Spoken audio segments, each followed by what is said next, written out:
So there we go, quick exterior tour, because we've actually brought it out for the day. Just give it a bit of a run, test any modifications. But yeah, it's a little bit scrappy on the outside, nothing a bit of TLC won't sort out.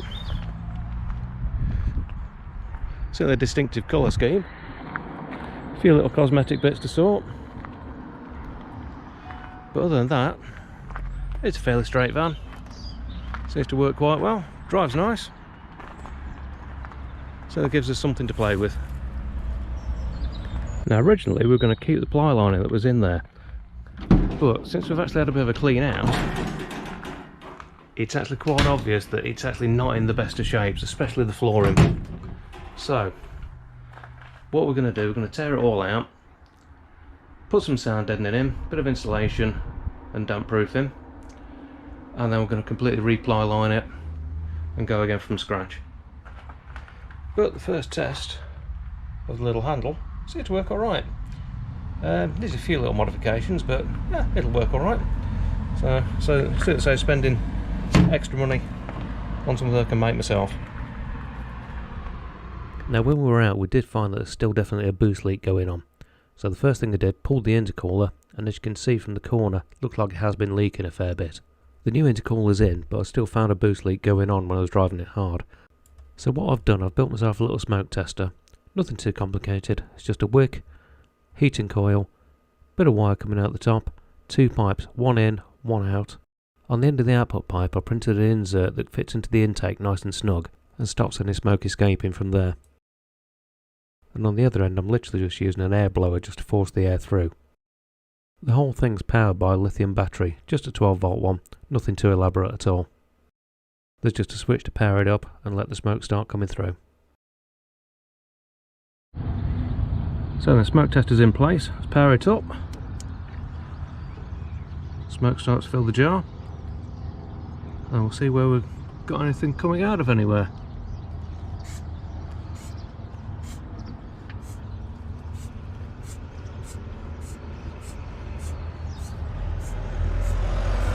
No sign of anything yet. We'll just wait for the system to fill up.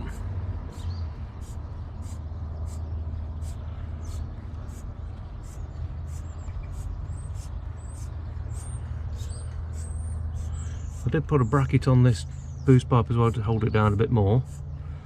Can't see anything coming out of there though. All looks good. Brand new intercooler fitted as well.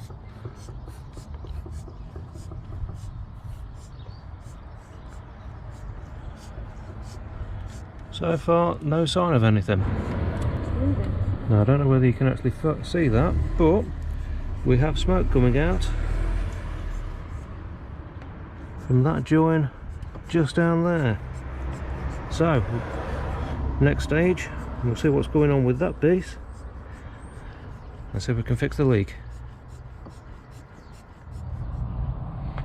So, took the boost pipe off and there's the culprit. One nice hole that's letting all the boost out. So look at getting repair done on that and see what we can do. One problem that you do get with the Vivaros is the actual scuttle underneath the windscreen has a tendency to leak. So what I've done, I've actually took it all off, cleaned it, actually put this extra sealant along here, just like a dense rubber seal, and on the other side, actually on the scuttle itself, which is quite difficult to see, but I've got exactly the same, and some more foam padding down the side all the way down, which hopefully will stop any rain coming down, because the problem that you get is it actually gets on top of the engine down there and fills everything up with water, which eventually actually causes untold damage to the wiring looms and makes getting the injectors out an absolute nightmare. So there we go, bit of an update on the van, gives you an idea what we've been doing with it. Next stop, I'm going to get some tyres put onto it, sort that side of things out. But thanks for watching. As always, like, subscribe, comment below. We'll see you again very soon.